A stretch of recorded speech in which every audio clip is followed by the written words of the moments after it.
Imagination in its classical sense, as understood classically and historically, was always regarded as an extremely important and revealing faculty or power of the human soul.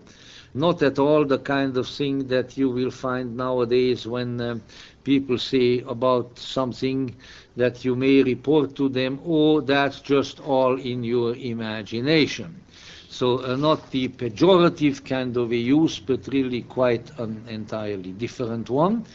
And we have, I think, stated earlier on that the arts, really all of them, and in a special way perhaps the arts that use the word, namely literature, depend to a great extent on the imagination, and that in the exercise, the needful exercise in this case of that power, there is a certain convergence between the Gnostic orientation toward reality and literature in general, because perhaps more so than any other people in at least Western history, the Gnostics relied to a very great extent on the imagination, and primarily perhaps attributing to it two major characteristics.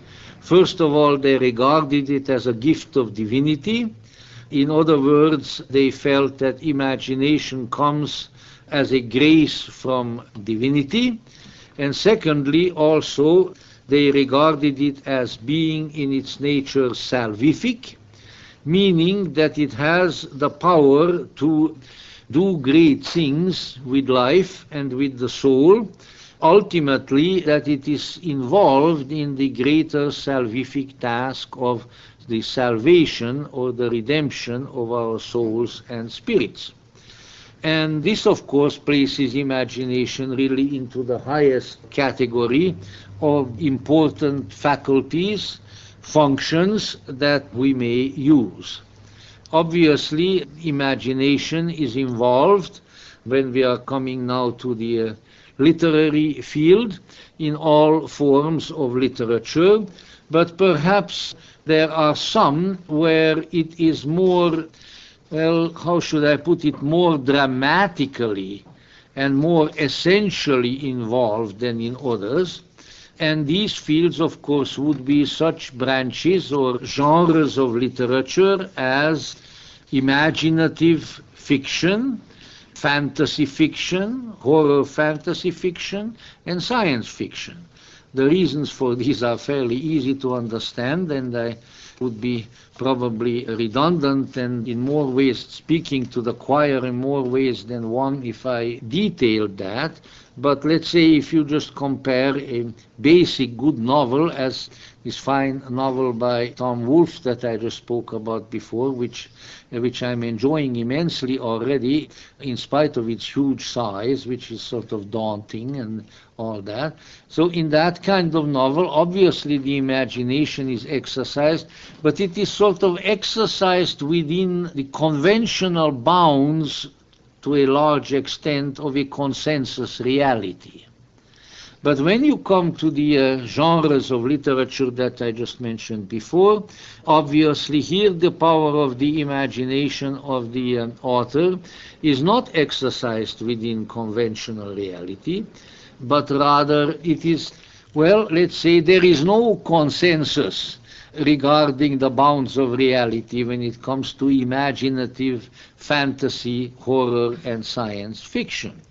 We can't even say that the sky is the limit, since so much of science fiction takes place in outer space. So we are really dealing with a very special exercise of the imagination there, which has various aspects. It has advantages and disadvantages. Among the disadvantages is sometimes a problem of believability, because unless the reader is willing to make certain allowances in terms of his or her own imagination in order to go along with the imagination of the author, then the chances are that such a person will put down the book and not continue reading it. if indeed they started reading it. But on the positive side, of course, there are the possibilities that because of the extremely wide parameters within which the imagination can move, all sorts of ideas and possibilities and theories and insights, and indeed, as we will see in the case of some of our authors, especially the principal one to talk about, Philip K. Dick, even, you might say, visionary revelations, apparent visionary revelations, can be expressed and communicated in such literature with much greater ease than they could be in other literary genres. So when we come to these genres, we have a special kind of a situation. It is also interesting to note that the 20th century has excelled in many ways within these literary genres.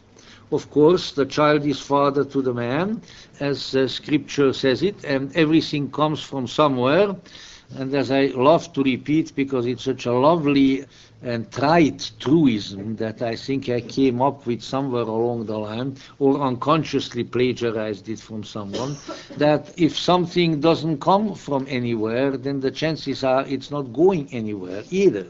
So obviously something comes from somewhere. Everything comes from somewhere. And so there are antecedents, there are forerunners, and there are beginnings of these literary forms, of these literary genres in earlier time periods, in the 19th century and to some degree even reaching into the 18th century.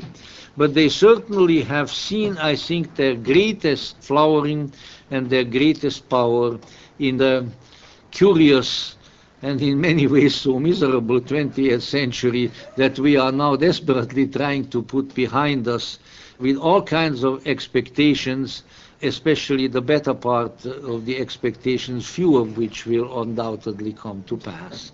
Among these genres, then, we may remember the Gothic genre, coming to us from the 19th century primarily, and probably, especially in this country, but in the English-speaking world, certainly exemplified by Edgar Allan Poe, and then the science fiction genre, exemplified in the early futuristic quasi-science fiction of Jules Verne, the French author.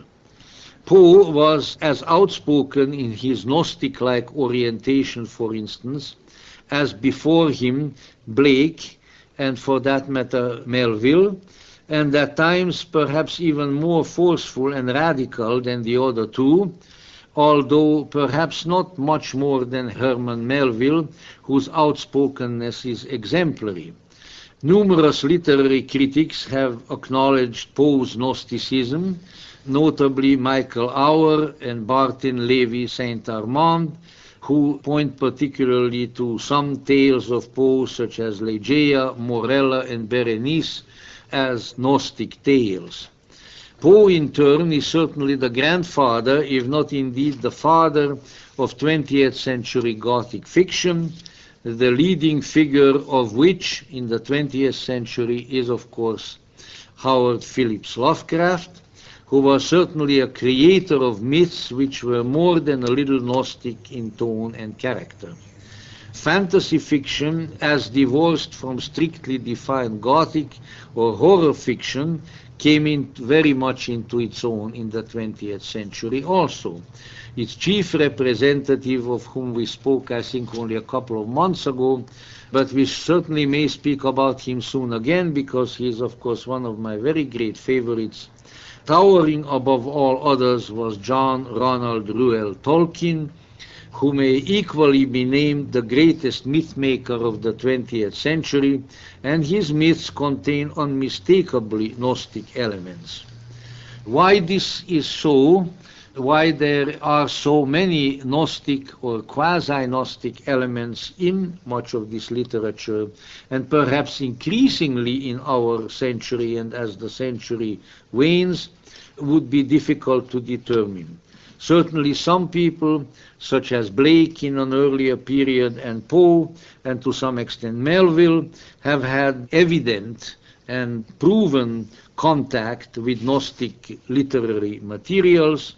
In their time, of course, primarily of the patristic literature about the Gnostics, which is seldom very accurate, and in addition to that, Kabbalistic and Hermetic transmissions also, which certainly can be at least assumed, I think, with a great degree of plausibility also about Tolkien, who was friendly with a good many literati who were either members or sort of spin-offs of the Hermetic Order of the Golden Dawn and other occult revival movements of the late 19th and the early 20th century. But one must also remember that there is a sort of Gnostic component in the human psyche in any event.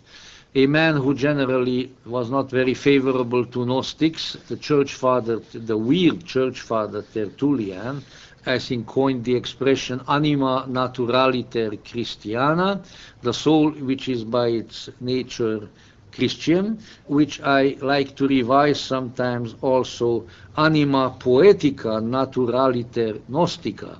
The poetic soul in turn is by its nature Gnostic. So obviously we always need to keep in mind that at least to a certain extent we are dealing here with archetypal motifs, as Jung would call them, with imagery and mythologems which are inherent in certain layers of the human psyche. And that when people, for various reasons and with the various and differing inducements, penetrate these layers of the psyche, they are apt to encounter them and then they are apt to express them. So one does not necessarily need to, let's say, receive ideas of this sort, esoteric ideas of any sort, always by way of a transmission from the outside, but one certainly can discover them within oneself. And in fact, that's very, very important, because one can really go overboard with externally received transmissions and so forth. First of all, when one becomes very, very concerned with these, then usually what happens is one begins to make up transmissions that do not exist. Happens all the time. In order to validate one's thought, one then makes up sources from whence they have been received, as if it weren't enough to receive them from one's internal being, from one's soul or spirit, which is certainly as valuable and as exalted a source than anything that sort of historical antiquarianism can point to. I would rather be inspired, at least to some degree and extent, by my own divine and immortal soul than by some mythic figure stashed away in the Bavarian forests or in the Black Forest or somewhere else in the 11th century or so forth, who at least has a half a chance of have never existed in the first place. But on the other hand, there is also something else to remember, and that is this, that when there is a real internal revelation that occurs within a person, then it is extremely helpful if that revelation can link up with or is reified by a valid tradition within which at least some of the insights of that revelation occur in the first place. And when these two come together, then you have a sort of singularly good and helpful conjunction of the opposites. So tradition and transmission alone can do only so much. Internal insight, revelation, vision, intuition, and imagination can do only so much. But when the two converge and sort of join in a happy, holy matrimony, as it were, a hieros gamos, then you generally have something really very good and very interesting. And to some extent, I think that is precisely what has happened with this curious and mysterious recent contemporary of ours, Mr. Philip K. Dick. But I'm a little bit getting ahead of myself. Leading up to him now, the 20th century literature in many of its manifestations was heavily influenced, of course, by a school of thought that reaches to the very latter part of the 19th century and certainly into the early 20th, and which has perhaps never been very positively acknowledged in America, but which, in spite of that, has influenced literature on both continents and perhaps add to it the Australian and others as well, and that is existentialism.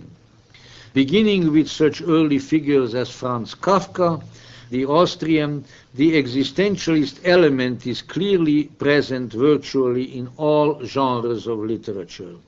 Existentialism in general, of course, may be defined, for our purposes here, as a heavy dose of Gnosticism, usually without even a small dose of redemption. In the words of Harold Bloom, written about Kafka may be applied to a major degree to all existentialist-influenced 20th century literature. Here is what Harold Bloom wrote. Gnosticism is a religion of salvation, and Kafkan spirituality offers no hope of salvation and so is not Gnostic. Kafka takes the impossible step beyond Gnosticism by denying that there is hope for us anywhere at all. Now, here, of course, I may need to refer to a momentous discovery that was made some time ago on the internet, wherein someone has referred to me as the Gnostic Norman Vincent Peale. And the only reason that we could come up with to explain this curious, albeit impressive statement was that I tend to hold out hope, no matter how remote and tenuous in some instances. So, Kafka, of course, was no science fiction or even fantasy fiction writer, and it is in this genre, in this latter genre, that we need to look for further and perhaps more authentic gnosis. A good example, you thought I'm coming now to Philip K. Dick, I'm still not. A good example, but I'll make it fast, is the approximately contemporary science fiction novelist David Lindsay, with his thoroughly Gnostic novel of some decades ago, A Voyage to Arcturus. Lindsay depicts there the journeys of a person named Mascull, no doubt having to do with skull, thinking, rational man, who travels to a planet of the star Arcturus. This planet is named Tormans, a transparent pseudonym for torments. The hero discovers that the planet on which he finds himself is a false world, filled with suffering and deceit, and ruled over by a kind of Gnostic demiurge named Crystal Man. I think I have seen some of his works at the Bodhi Tree. Crystal Man. Yet he also discovers, namely Mascull discovers, that side by side with this false world there exists another, which is the true world or the true reality. This side by side or kind of parallel worlds situation occurs then very powerfully in VALIS by our friend whom we are discussing. But it already appeared in Lindsay's work. There are two realms in Lindsay's novel. One realm, the realm of deception, suffering and deceit, a world false and treacherous to the very core. Needless to say, that is the one that reminds us rather powerfully of the one we live in. The other realm is one of authenticity, truth, and light. The awakened person must, after recognizing the insufficiency, nay, the outright horror of his present habitat, find a way to move over into the other, the truly real world. The book's first hero, Mascull, perishes in the attempt. He dies in the illusory and pain-ridden world, but his successor, Nightspore, as he is called, witnesses a kind of Gnostic revelation which will facilitate his passage into the better world of authenticity. To some degree, Lindsay's work reminds one of Schopenhauer's outlook, which acknowledges that the world is a world of suffering from which the wise manage to extricate themselves by gradually going against the world-creating and world-perpetuating will, and substitute for it a will and desire that ultimately leads to a higher, better, truer, and holier life. One needs to remember, for instance, that by his own admission, Schopenhauer's work was of crucial importance to the formation of Jung's thought, too. It needs to be recalled that, inspired perhaps by Lindsay's Voyage to Arcturus, as much as by the newly translated Naj Hammadi scriptures, our redoubtable born-again Gnostic friend Harold Bloom wrote in the 1970s a remarkable small book entitled The Flight to Lucifer, a Gnostic Fantasy.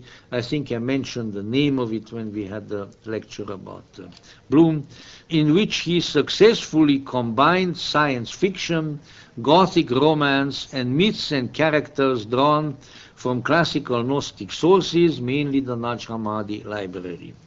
Pretty much around the same time when Harold Bloom developed his enthusiasm for Gnosticism in general and for the Naj Hammadi library in a specific sense, in the mid-1970s, a science fiction writer of already prodigious accomplishments residing in California, where else, by the name of Philip K. Dick, embarked on the last and in many ways most interesting leg of his career and became one of the major literary prophets of Gnosticism. As a true Gnostic, Philip K. Dick began his Gnostic career with a Gnostic experience. This experience occurred in March 1974. It would appear, according to the biographical material, that Philip K. Dick, who was not in very good health much of his life, apparently, had just had some monumental oral surgery by way of the extraction of 2 of his wisdom teeth, and while in great pain had ordered some medication to be delivered to his house. And as he went to the door, and a young lady delivered the medication from the pharmacy or forever, Philip K. Dick, who was probably in an altered state because of pain, which also can do it, you know, although I wouldn't recommend it necessarily. If higher states of consciousness depended on acute pain, I think that we could pretty much forget about Gnosticism, mysticism, and all of these isms.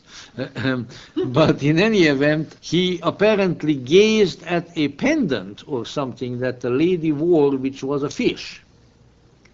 And looking at that gold pendant of fish, so he felt, may have sort of started him off on a visionary experience, so that as soon as he took, I think, the pills in hand from the lady, he hadn't taken them yet, what he described as a pink beam of light hit him, and that changed everything. Now, you know, things of this sort are not necessarily pink beams, but sort of visionary experiences being triggered by some kind of a shiny object are not uncommon.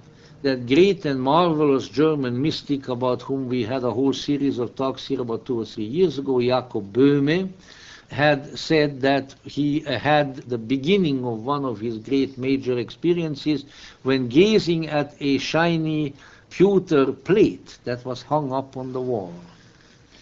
Maybe it's a little bit like a crystal ball, speaking of crystals and so forth, but in any event, you know, such things do happen.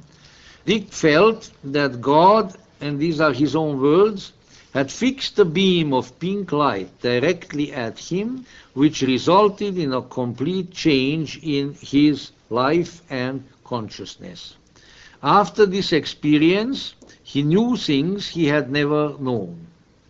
For example, he knew that his 4 or 5-year-old son had an undiagnosed birth defect of a potentially life-endangering character, later proved correct and rectified by physicians after Dick had brought it to their attention. Resulting from this experience and the large amount of information and inspiration that came to Philip K. Dick in the aftermath of the experience, he embodied some of this material in 3 novels, which were his last real literary work. Beginning with the work entitled VALIS, V-A-L-I-S, and continuing with one called The Divine Invasion, and finishing with a work entitled The Transmigration of Timothy Archer. After these 3, the most directly inspired and concentratedly Gnostic in contact is VALIS. This title being an acronym for Vast Active Living Intelligence System. That's what VALIS means. The hero of VALIS is a character named Horse Lover Fat, which name is a translation of the 2 parts of the author's name, namely the Greek Philip, meaning horse friend or horse lover, and the German word Dick, which means, from which you get your English word thick, which means fat. Horse lover, fat. There also appears another figure in the book, however, Phil Dick, who is, however, a far less important character than horse lover, fat. So you might almost have the 2 selves of Philip K. Dick, the prosaic self under which name he had written all his previous books and so forth, and then the new one who is the result of the pink beam. It is also significant and indicative of a great deal of sort of good humor that Philip K. Dick applies to himself, that he makes of horse lover fat to be really, by ordinary standards, quite crazy. But in a kind of nice and lovable sort of a way, which is certainly the way to be, whether you're crazy or not. So, horse lover fat. Just like Philip K. Dick in reality, so horse lover fat is struck with a mystical pink light beam that is mentioned in the book. He then engages in a wild and woolly career in California, which is full of references to the Nag Hammadi documents and to figures like Xenophanes, Mircea Eliade, Wolfram von Eschenbach's work Parsifal, and elements of American pop culture in the 70s, including the Grateful Dead, Mick Jagger, and the most popular mode of transportation of that time, the Volkswagen Beetle. In the course of his bizarre and rollicking experiences, horse lover fat realizes that he is in 2 realms at once. One is ancient Rome, where he was a Gnostic Christian, hunted by persecuting imperial authorities, and the other world, where it's 1974 in California, where he was a science fiction writer. He also comes to recognize that there is a strange race of people on Earth who are akin to himself. These people originate on another star system. He picks the dog star Sirius for it, which is probably as good a one to pick as any. A celestial body, of course, held in high regard in ancient Egypt. This secret race of unusual humans was the one that taught ancient Gnosticism, and the same race of people exists today.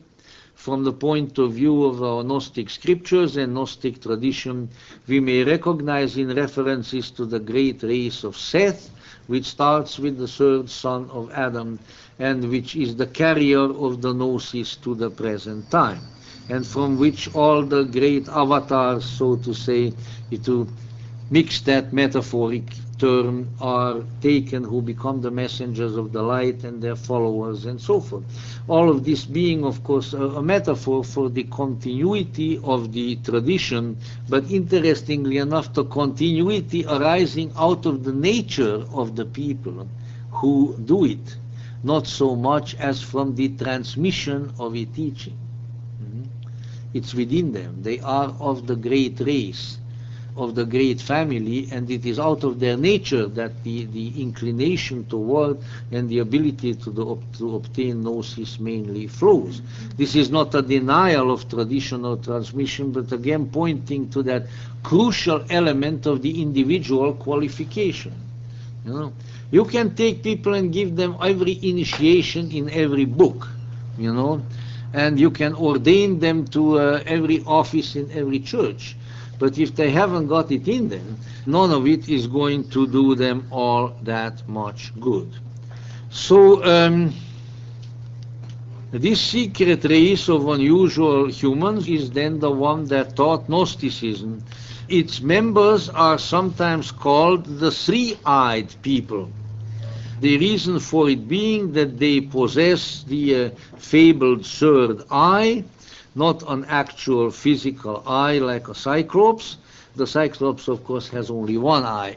But the third eye, known in India as the eye of Shiva, and associated with a chakra, a psychological center on the forehead located between the two eyes. Philip K. Dick uses quasi-technological terms such as plasmate and space-time continuum, but his scientific veneer sits rather tenuously on his Gnostic insight and mythos. Hoeller even has a name for his early Gnostic doppelganger in Rome, namely Thomas, a name which Philip K. Dick may have conceivably taken from the Gospel of Thomas, although Thomas means, of course, twin, and he is here the Gnostic twin of the contemporary Hoeller fact. So there are all of these puns going back and forth. In many ways, the heart of the work VALIS is a book of aphorisms contained within it, and inspired by the Thomas personality. The book of aphorisms is entitled Cryptica Scriptura, the cryptic writings. And it is well named, for much of it is cryptic in nature, which is certainly not unusual in Gnostic scriptures. The aphorisms make references to some noted figures of the esoteric traditions of the West, including Apollonius of Tyana, Asclepius, and Giordano Bruno, the late medieval Hermetic martyr. Giordano Bruno, of course, is the figure whose statue stands in Rome on the Campo di Fiore, where he was burnt at the stake, and where my friend Father Charlie Wells and I were desperately trying to be photographed right underneath the statue to create this wonderful archetypal photograph, but a nasty spoilsport Roman pigeon came and lit immediately on Bruno's head, that is of the statue, and now we are faced with the problem of somehow having to digitally excise the pigeon, to which perhaps the animal rights people might object, even though it's done only on a photograph and all this sort of thing. But that's the Giordano Bruno. Here are some interesting cryptic verses to give you an idea what kind of material is in the Cryptica Scriptura in VALIS. Obviously, I can't use an awful lot of it, but I can do some.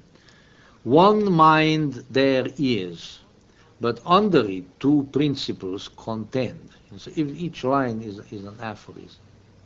Matter is plastic in the face of mind. Other one. One by one he draws us out of the world, and then one aphorism that he repeats frequently. The empire never ended. Now, let's just look by way of a little quick Gnostic exegesis on these. The first, of course, is thoroughly Gnostic. One mind there is, but under it two principles contend. Mind, consciousness, being, Godhead, whatever you wish to call it. One reality.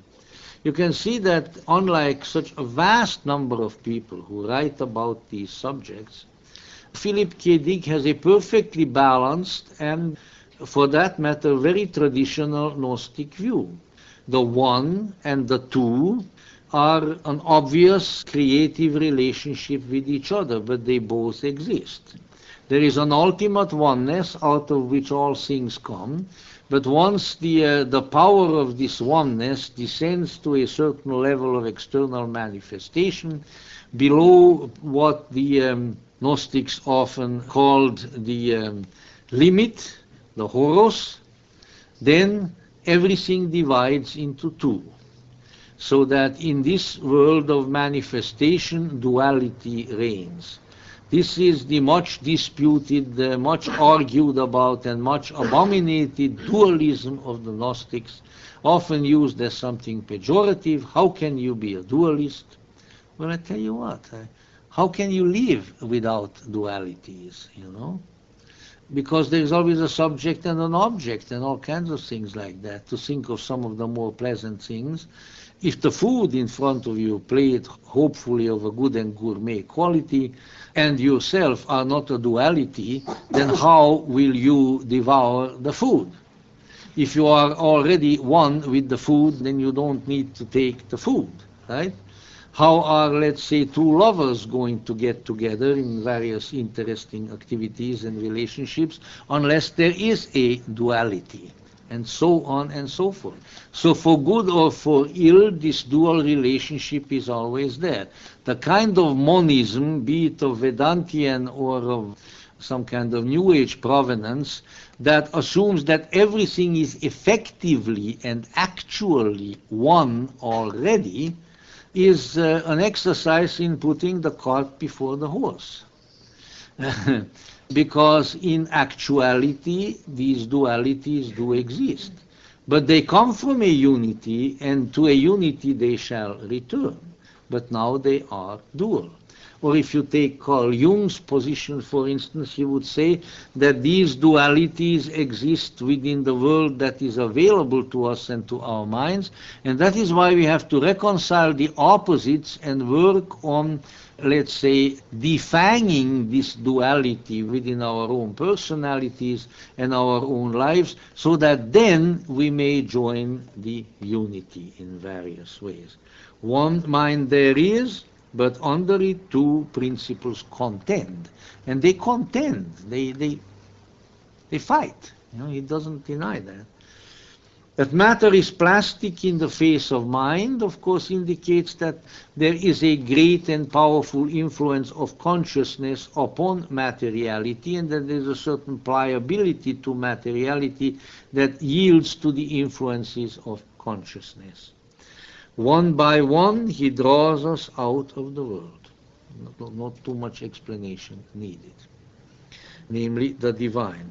And of course, the greatly repeated phrase, the empire never ended, ostensibly refers to, one of the stories that goes along with this, the story of his personality as Thomas, as the Gnostic Christian Thomas in the Roman Empire, whom the Roman Empire persecutes. But there is an obvious sort of implication that the persecutor, the archonic agency, is always around. It never comes to an end. And so the same people who are under the guise of the same entities and the same forces, who under the guise of a Nero or Domitian burned the Christians as living torches and whatever the case may be, are still around. They have never left. They always found somebody to persecute, and hopefully someone who who knew more than they did. Because, such people you have to do in. You can't tolerate that. But that is why the empire never ended. To which, with my boundless optimism for the future and holding out that great hope, I would append, and the empire never shall end. Not, that is, until the consummation of the aeon.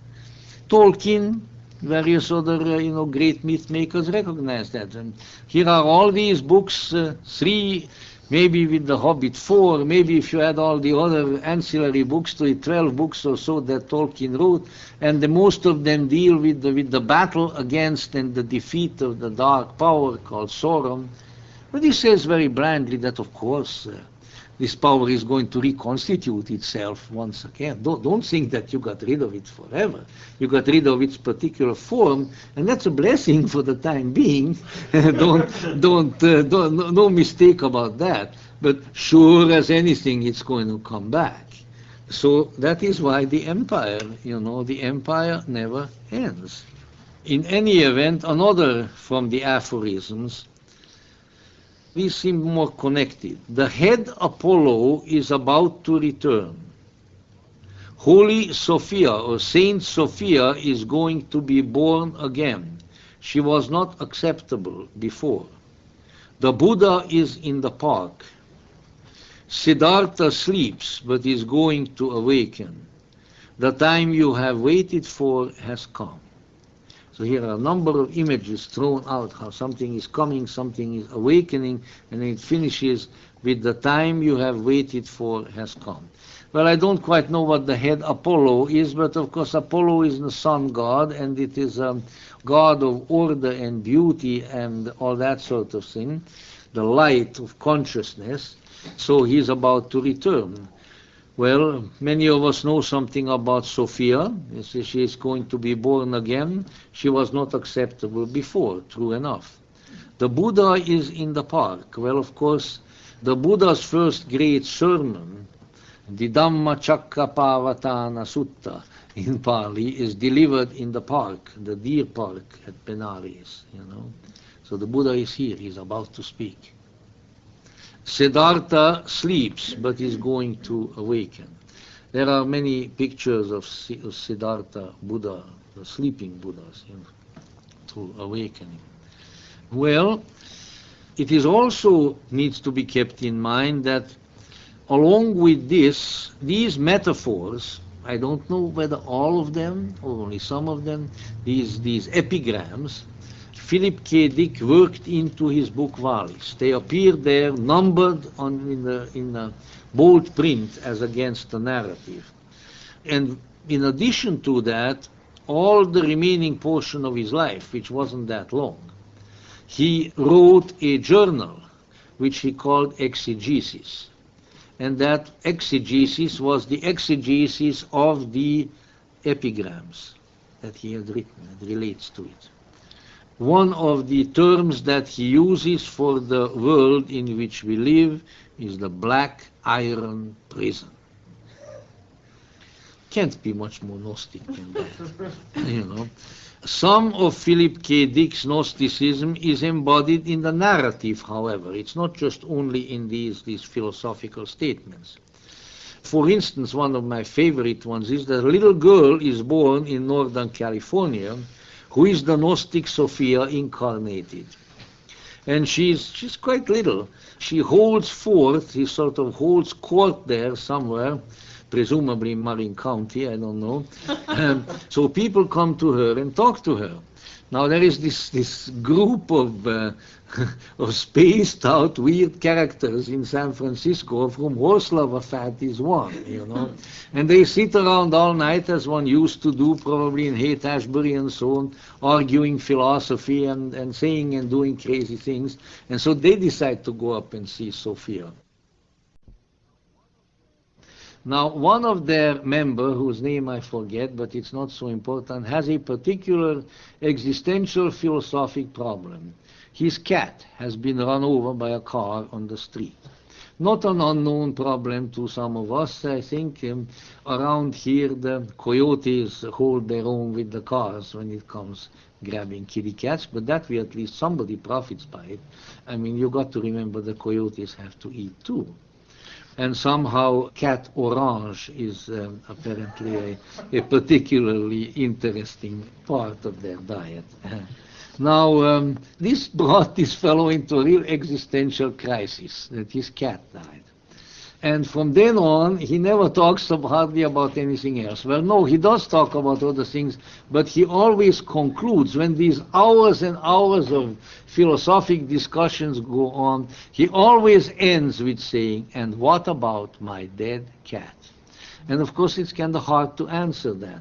So including this fellow, the group goes up, to Sophia. So there sits little Sophia, and she discourses about the Kabbalah and about Hermeticism, about Gnosticism and everything. And they are just enthralled, they're completely bowled over listening to this wise little girl. And then they are ready to leave. And even the man with the dead cat he's already leaving, and then it hits him. And he runs back to little Sophia and stands up in front of her and says, "And what about my dead cat?" And Sophia, I'm never good at quoting directly, says something like this: "Your cat was stupid." And then she amplifies her revelation with a little bit of exegesis. Stupid cats don't live as long as wise cats or as smart cats. Now go home. And I don't know if he gets completely cured of his obsession with his dead cat or not, but he certainly got a good story there, a good answer. So Sophia does some hilarious things, but she also makes some wise and very Gnostic utterances. Here is one of her utterances. This is what she says. And this is a little more complex than just about the dead cat. Since the universe is actually composed of information, then it can be said that information will save us. Thus is the saving Gnosis which the Gnostics taught. There is no other road to salvation. However, this information, or more precisely the ability to read and understand this information, the universe as information, can only be made available to us by the Holy Spirit. We cannot find it on our own. Thus it is said that we are saved by the grace of God and not by good works.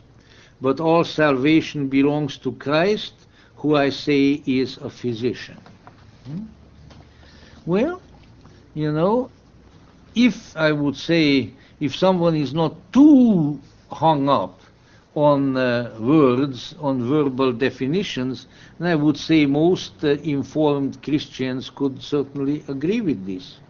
And yet it is profoundly Gnostic. He or she, it's put into her mouth, uses the term information in lieu of what often is called knowledge or gnosis. Now, how fortunate an expression that is, I don't know. I am sure it has to do something with the dawning of the computer age, and I think that the dawn was cracking already when dear Philip K. Dick wrote this. Nevertheless, it's not such a bad word, because at least in part, what we call gnosis in the Gnostic tradition is in the nature of information. But it is, let's say, like good scientific information in the good old days, at least, was supposed to be. It is verifiable information. Namely, when we are informed, for instance, of the fact that we live in a flawed world created by a flawed deity, and that it is our task, the task incumbent upon us, to overcome both this flawed world and its creating and managing flawed agencies, this is information. But if we direct our consciousness toward this mystery, instead of just saying right away, how can you say something so incredibly stupid, or whatever, or all the very, if I believe that, then I would be constantly depressed. I don't usually counter that in that manner, but in practice I try to counter it by saying, for instance, look at me. Do I look constantly and perpetually depressed? Do I sound like it? Are my jokes so depressing? Well, some are not. Especially the puns and things like that. And I've known others, all the people whom I would call real Gnostics I know were extremely funny and sort of joyous people in a tricksterish kind of a way. Of course, they didn't go around like most of these joyous Christians or whatever they happen to be, who always tell me, oh, it's a beautiful world, a good world, you know. Oh, created by the good God. It is so full of beauty. It is so full of wonder. All you have to do is affirm it and celebrate it. And while they say this, their face would stop a clock. It's so dour, you know, it's so drawn, it's so miserable, you know, and they shamble around in this kind of neo-proto-Prozac haze, you know, and everything else, and you wonder, what's going on, you know? Here they are talking about this great need for the happy affirmation of the world, and they are so damn miserable that I hardly have ever seen anybody so miserable. So there's a very curious dichotomy here. The advocates of the goodness and the wonder of the world are anything but happy campers, and somehow the rest of us who look these things in the face seem to be laughing a good deal. In fact, a good friend of mine, who shall remain nameless at the moment, has countered this kind of an accusation by saying, oh no, we don't hate the world, we need it to have something to laugh at. Now think about that a little bit. If you're not going to laugh at the world, what are you going to laugh at? What are you going to laugh at? I tell you what, who are you going to laugh at? You're going to laugh at others. Because what this kind of false image of the world leads to is meanness and hostility and sarcasm toward your fellow humans. That's where it all comes out. The people who have these wonderful visions of the world, present or future, are mean and nasty and cruel and abominable to their human beings, you know, to an incredible degree. Look at Stalin. Oh, Stalin loved this world. He didn't have anything else to love, the doggone guy. He was an atheist, apostate atheist at that, because he was an Orthodox seminarian in Georgia. But he and Lenin and all the rest of these characters, they had their vision. Oh yes, we are going to make a wonderful world where everybody is going to be equal and everything is going to be wonderful, this paradise of the proletariat. And on the way to this non-existent paradise, they butchered and murdered and tormented and imprisoned millions and millions and millions of people, and they would still be doing it if their miserable, diabolical regime had not come to an end. But they loved the world. The world was beautiful. The world had promise. The world had a wonderful promise that never came, and to which everybody had to be sacrificed. Isn't that interesting? And you can extend it to Hitler and everybody else. Primarily people who pull reality out of a connection with something transcendental. However, let's go on with this. This paragraph, there is a terrific Gnostic statement. So the information, there is information there. It's not an entirely wrong word, but it is an information that somehow has to resonate with the internal source of wisdom within yourself, and then it comes together. And also, on the other hand, just because I said that, it doesn't mean it only comes from the internal source. This is the great New Age misunderstanding.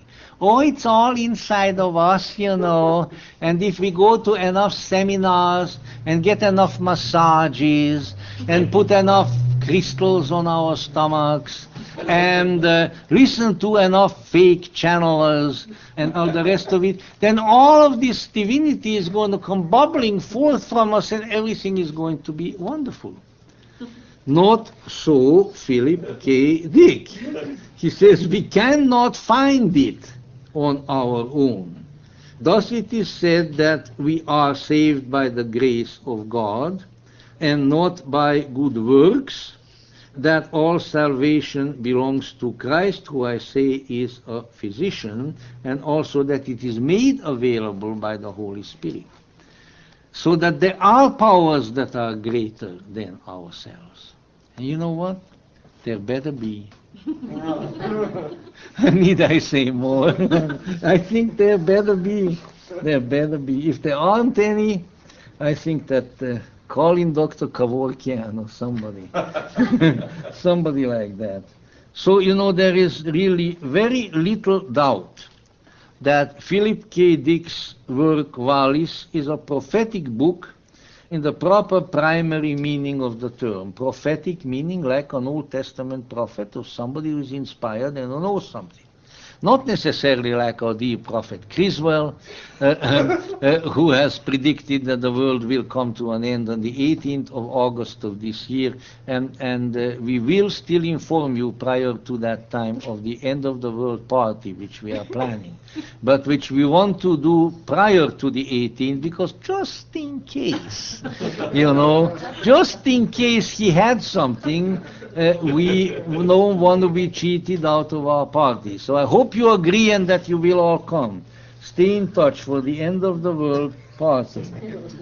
So his prophetic message is really about salvation in the Gnostic meaning of the term, and along with it that of what in Greek was called anamnesis, which is the remembering of who we really are.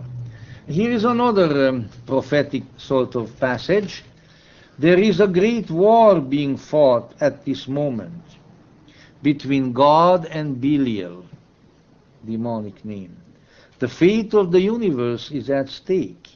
This is good. The way this came to pass was that in one of his other books, in the Divine, I'm getting ahead of myself, in the Divine Invasion, there is a character named Herb Asher. And Herb Asher, who has had sort of a Gnostic revelation, is driving down a road, and what happens to him, what happens to so many of us, a policeman stops him. And this is what he says to the policeman. There is a great war being fought at this moment between God and Belial. The fate of the universe is at stake.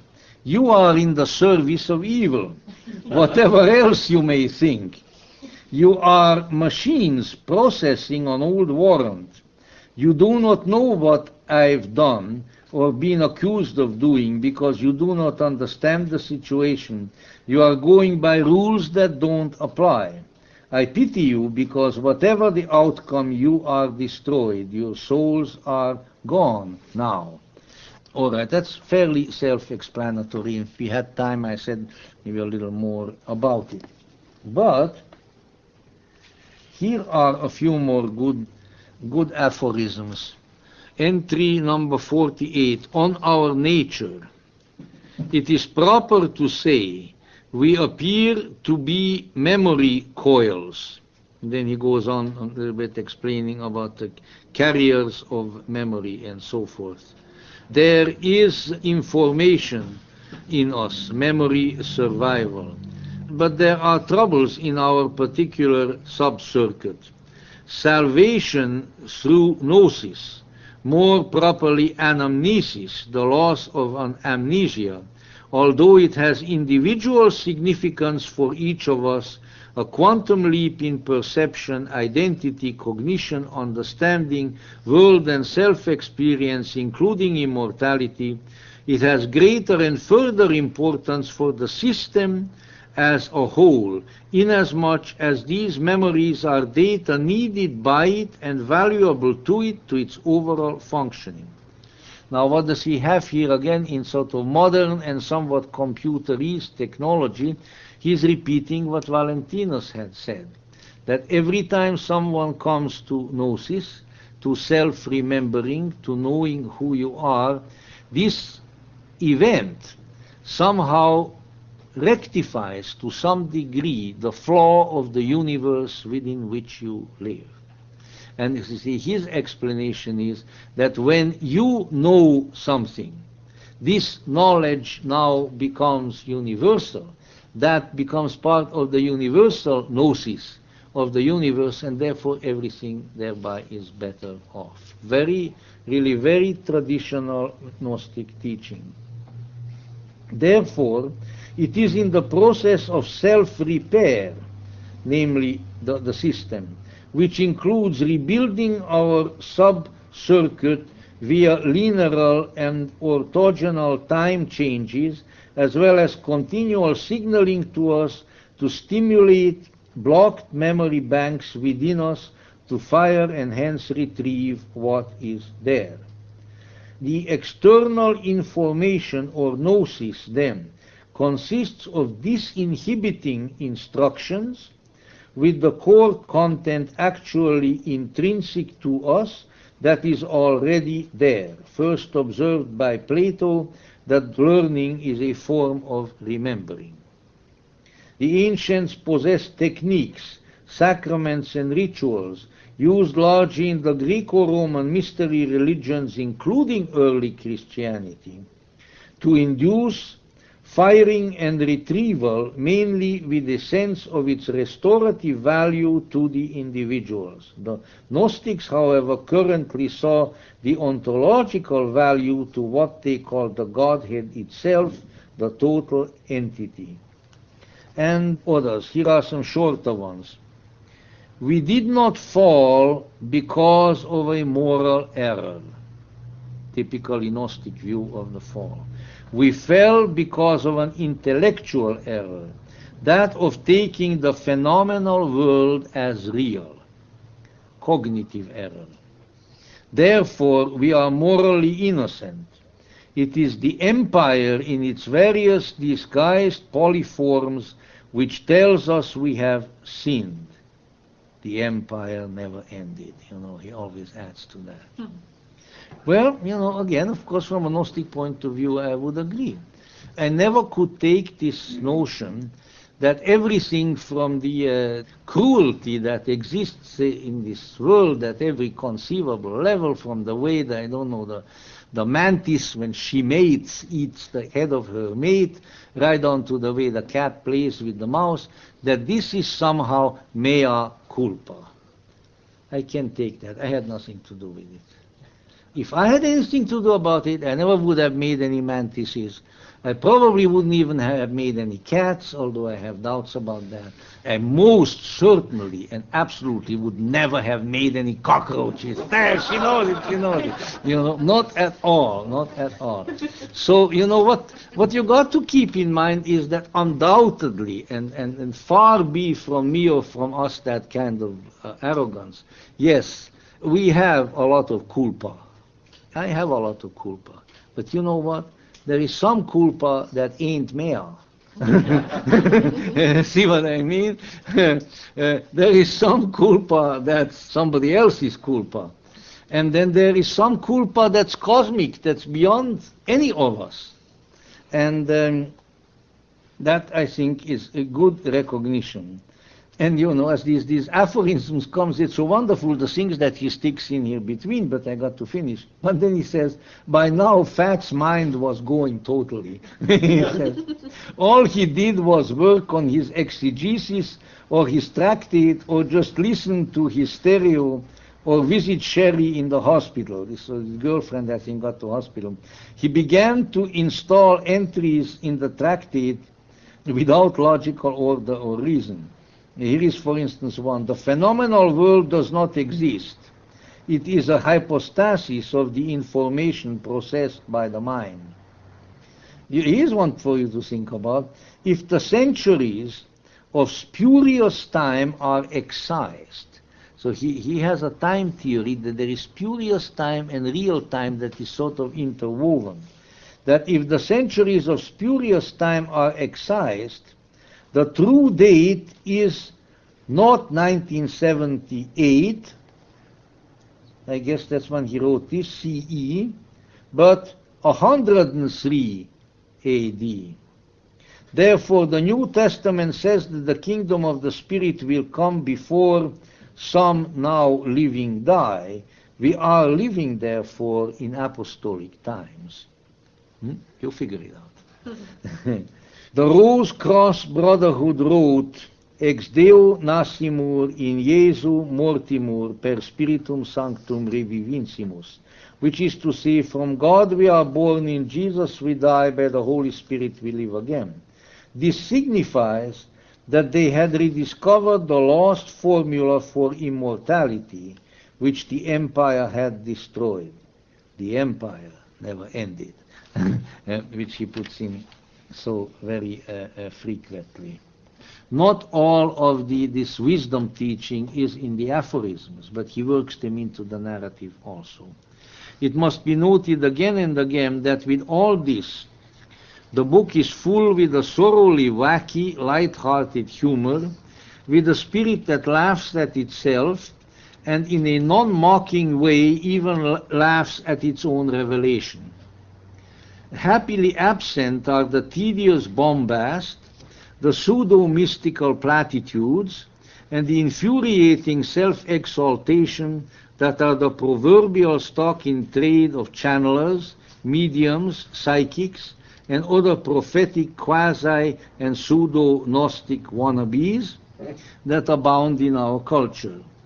Were there more of the kind of Philip K. Dick, it would be a more pleasant and more inspired world indeed. In Philip K. Dick's other two books in this trilogy, we find the same essentially Gnostic themes predominating.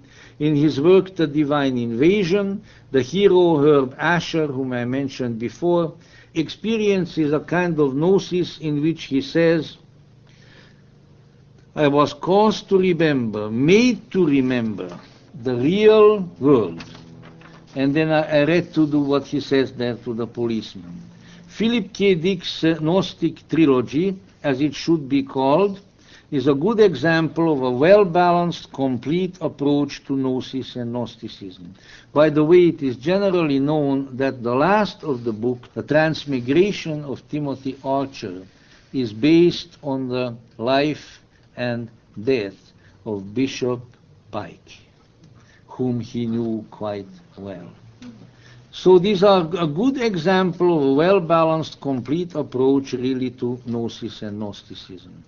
Not his are the many halfway houses to Gnosis which abound in contemporary literature and which range from existentialist and deconstructionist nihilism, which denies any real transcendence and redemption, right to the superficialities of channelers and psychics, and to the mystery-mongering and fraudulent mystifications that use Gnosticizing and esoteric themes as screens upon which they project a wishful as well as fearful fantasies of Rennes le Chateau, of Mary Magdalene, of Black Madonnas, of the Rosy Cross, and so forth, all rendered useless by their mental antics, unchecked by even a vestige of authenticity.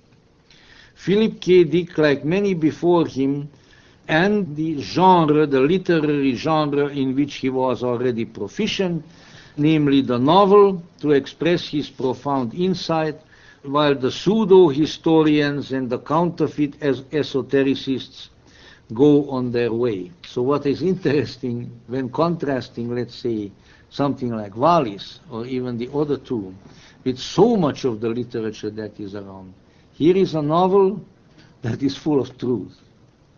There are supposedly straight, historical, pseudo-historical narratives and things like that, and they're full of lies. So, be careful. Don't just put something away because it's a novel. It may contain much more truth than all of this stuff that masquerades as truth and masquerades as history. It's becoming mind-boggling. It's becoming worse and worse. I just picked up something. I wanted to give it as a gift to somebody. I forget the name of it. Something supposedly about the Templars. I have never stuck my nose into a bigger bunch of balderdash in my life. It's even worse than Holy Blood, Holy Grail. Now they are pricking on Leonardo da Vinci. Somehow Leonardo da Vinci is, making these great revelations about Templars and things that in which he had about as much interest as he had in Burmese cooking. How much superior this kind of literature is to this garbage that is around. Philip K. Dick appears to have been a man who, by whatever means, had an inspiring and illuminative experience. which had shown him the need to overcome and transcend conventional moralizing as well as mechanistic views of history. And the two are really not that different. I think if one thinks that with following all kinds of little picky rules about diet and sex and God knows what else, is going to either will bring one to heaven, or on the other hand, or along with that, is going to transform the world into something good. One is barking very much up on the same tree as people who think that we are just dealing with a great big machine, great big mechanism, machine in our heads called the brain, a machine our nervous system or that. If we just tinker enough with that machine, everything is going to go well. None of them will. Philip K. Dick put his hand on it. What will save us is knowing the truth, and that truth will make us free. Neither the machine nor following the rules. That is not to say that it is not a better part of wisdom to follow some rules. Sure, it will make it easier to live, for human beings to live together, and God knows that to make that easier is a rather important task right now. It's not going to get you into heaven. It's not going to free you from what you really need to be freed from. And neither will all this mechanistic machine-like model and trying to deal with that. And he seemed to have known that. He pinpointed the wisdom of the ancient Gnostics as the principal means that could be employed to descend. He saw the Naj Hammadi library as a sort of second coming. In fact, in one portion of VALIS, he says, and that's true, that when the box was opened, within which were the Naj Hammadi papers, that those who stood there saw a golden dust rising up into the air and flying in the air. Well, there were probably little bitty pieces of golden-colored papyrus. But he said, something has escaped. Something is flowing and floating about in the world. And this is what has been locked up, like a living organism that is now again in the world. Beautiful image, perhaps more than an image. Because this sort of thing to some degree has happened before. It has happened with the Hermetic documents, which after they have been found have contributed so greatly to the Renaissance and various other things. It could happen again. Maybe these are really the means whereby the liberating plasmate, as he calls it, the plasmate has escaped again into the world, has re-entered our world and may help liberate some of us also from this world. Was he wrong? Was he crazy? Or did he know something? Maybe something that we might also know, and might know moreover to our overwhelmingly large and important and liberating spiritual benefit. I think he did. And maybe some of you think so too. Thank you.